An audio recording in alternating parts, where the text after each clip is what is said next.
Kubor nakaslem jong unongsan hima.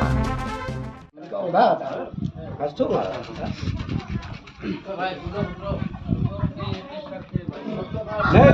đến ăn đâu rồi, đấy á. Adi mau đi chơi.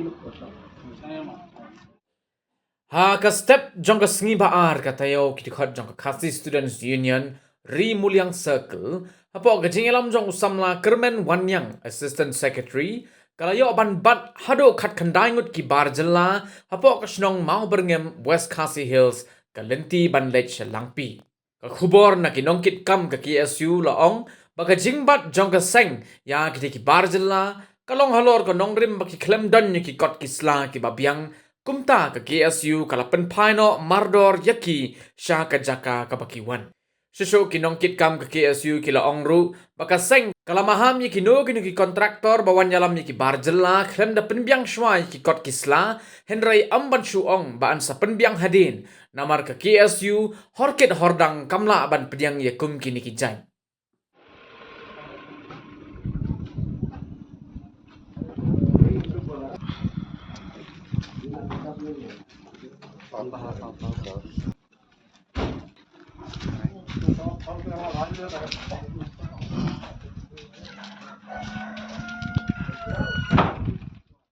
Kalian jungi ka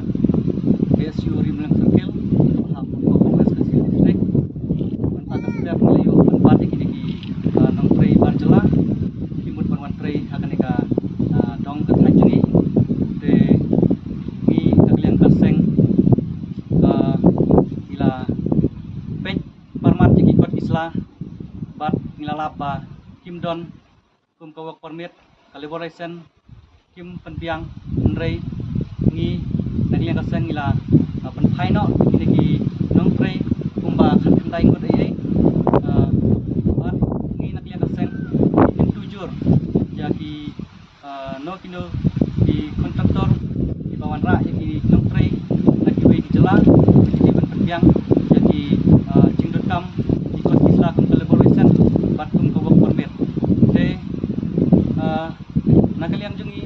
ikan turu namenta ki bor kepada kami kum ka labor department bagi dai ban sim kia lo kane ban penbiang